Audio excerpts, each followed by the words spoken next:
खंडवा के एक IT engineer ने संविधान दिवस के मौके पर अपने गांव से संविधान महासंशोधन सुझाव आंदोलन शुरू किया है। युवक का कहना है कि वह पूरे देश में घूम घूम कर संविधान में संशोधन करने बाबत सुझाव आमंत्रित करेगा और इसे भारत के राष्ट्रपति, प्रधानमंत्री और संसद को सौंपेगा। युवक का मानना है कि 77 साल बाद भी देश में ऐसी कई समस्याएं हैं जिनके बारे में संविधान में संशोधन होना चाहिए। शिवपाल सिंह बादल एक आईटी इंजीनियर हैं और पिछले लगभग 15 सालों से महानगरों में रहकर काम करते थे। लॉकडाउन के बाद वह अपने गांव केनूत लौटे तो वापस ही नहीं गए।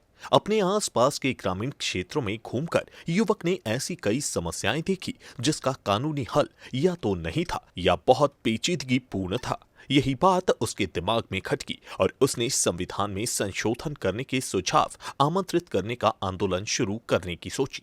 जी, मेरा जो रोड मैप है, मेरा जो प्लान है, मैं अपने गांव में एक रैली निकालकर इस रैली को जंतर मंतर दिल्ली तक ले जाना चाहता हूं, लेकिन उसके पहले मैं पूरा भारत भ्रमण करूंगा और सबसे एक संविधान महासंशोधन आंदोलन है, उसके लिए महासंशोधन के लिए सुझाव इकट्ठा करूंगा। इसके लिए मैंने एक वेबसाइट बनाई है जहां पर कोई आम नागरिक अपना सुझाव दे सकता है और ये जब सुझावों की लिस्ट पूरी बन जाएगी और बार बार रिपीट सुझाव आने लगेंगे तो मुझे पता चलेगा कि मेरा मकसद पूरा हो गया है। वो हम पार्लियामेंट को सौंपेंगे, भारत के राष्ट्रपति को सौंपेंगे, भारत के प्रधानमंत्री को सौंपेंगे और उनसे आग्रह करेंगे कि इन संशोधनों को आप लागू करवाइए।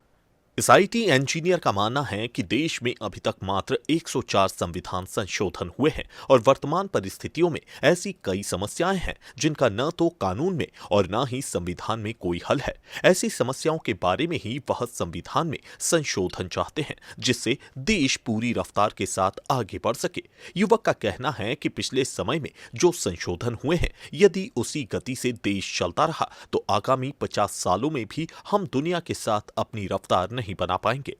ये इसलिए होना चाहिए क्योंकि हमारे देश में 70 साल हो चुके आज़ाद हुए, अभी तक सिर्फ 104 अमेंडमेंट हुए, 104 जो है हमारे संशोधन हुए हैं। एक एक संशोधन को हम 2-2, 3-3 साल तक आंदोलन करते हैं, लड़ते हैं, रैलियां करते हैं, ठीक है, खून खराबा होता है। तो इस तरह से अभी हमारी जो समस्या है 25 से 30 हर गांव में मुझे 1-2 समस्याएं देखने को मिल जाती जो कि कानून की वजह से जनित है।